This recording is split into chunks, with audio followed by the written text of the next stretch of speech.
Hi guys. तो हम branch को जनरेट करना सीखते हैं, कैसे ब्रांच करते हैं। सबसे पहले हम गेट स्टेटस कर लेते हैं। अभी हम मेन ब्रांच पर हैं। हम चेक कर लेते हैं हमारे पास ब्रांच कितनी है। चेक करने के लिए हम गेट ब्रांच लिखेंगे और एंटर करेंगे। हमारे पास अभी मेन ब्रांच है जो ग्रीन कलर में शो कर रही है। इसके बाद हमको क्या करना है, एक नई ब्रांच क्रिएट करनी है। तो नई ब्रांच को क्रिएट करने के लिए हम क्या करेंगे, git checkout -b, ठीक है। और यहाँ पर हम ब्रांच का नाम लिख देंगे, ब्रांच नेम। ठीक, ब्रांच नेम आप कुछ भी रख सकते हो, अपने रीडेबल होना चाहिए बस। तो git रिजल्ट हमने रख दिया यहाँ और एंटर कर दिया। तो अब हम गेट रिजल्ट ब्रांच पर आ गए हैं। हमारे पास एक ब्रांच जनरेट हो गई है जिसका नाम है गेट रिजल्ट, ठीक है। हम चेक कर लेते हैं हमारे पास ये ब्रांच आई है या नहीं। गेट ब्रांच, अब हमारे पास 2 ब्रांच शो कर रही है यहाँ पर, गेट रिजल्ट और मेन, ठीक है। अभी हम गेट रिजल्ट ब्रांच पर हैं। अगर हमें मेन ब्रांच पर जाना है तो उसके लिए हम गेट चेक आउट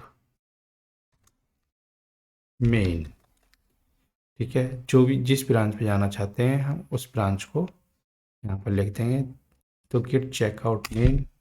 अब हम मेन ब्रांच पर आ चुके हैं। हम देख लेते हैं यहाँ पर अब किस ब्रांच पर हैं। Git main, git branch.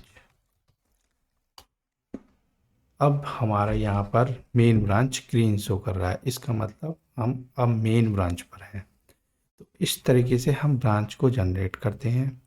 और इसको जनरेट करने के बाद हम जब तक इसको डेटा को पुश नहीं करते इस पर, तब तक ये हमारे यूजर इंटरफेस पर शो नहीं करेगी, मतलब यहाँ हमारे पर शो नहीं करेगी, ठीक है। इसमें हम डेटा पुश करेंगे तो हमारी ये ब्रांच यहाँ पर भी शो करना शुरू कर देगी। जैसे यहाँ ब्रांच 1 लिखा है तो फिर यहाँ पर ब्रांच 2 आ जाएंगी और यहाँ से हम मूव कर सकते हैं। यहाँ पर क्लिक करके नीचे दूसरी ब्रांच आ जाएगी और वहाँ पर हम मूव कर सकते हैं, ठीक है। तो हमें इसके लिए इस पर डेटा पुश करना पड़ेगा नई ब्रांच पर।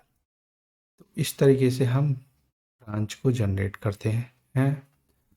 और हमको ब्रांच अगर हमें अदर नेम से बनानी है, हमारी ब्रांच दूसरे नेम से बन गई है तो हम उस ब्रांच को डिलीट करना चाहते हैं, बट आप इसको पहले ही ध्यान से रख के बनाइए और डिलीट ऑप्शन का यूज मत कीजिए।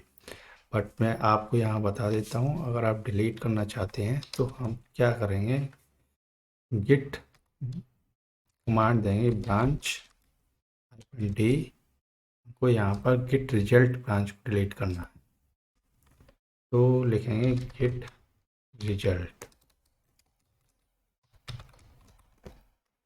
और हम उसी ब्रांच को लिख सकते हैं यहाँ पर जिस ब्रांच में हम है नहीं। इसका मतलब कि अभी हम मेन ब्रांच पर हैं और हम गिट ब्रांच को डिलीट कर सकते हैं।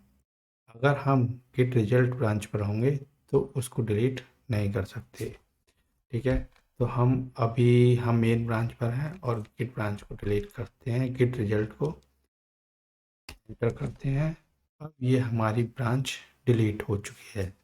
हम देख लेते हैं गिट ब्रांच, एंटर करते हैं। अब हमारे पास ओनली 1 ब्रांच बची है, सिंगल ब्रांच, ठीक है। तो ये गिट ब्रांच और नई ब्रांच क्रिएट करना है। तो thank you guys watching this video.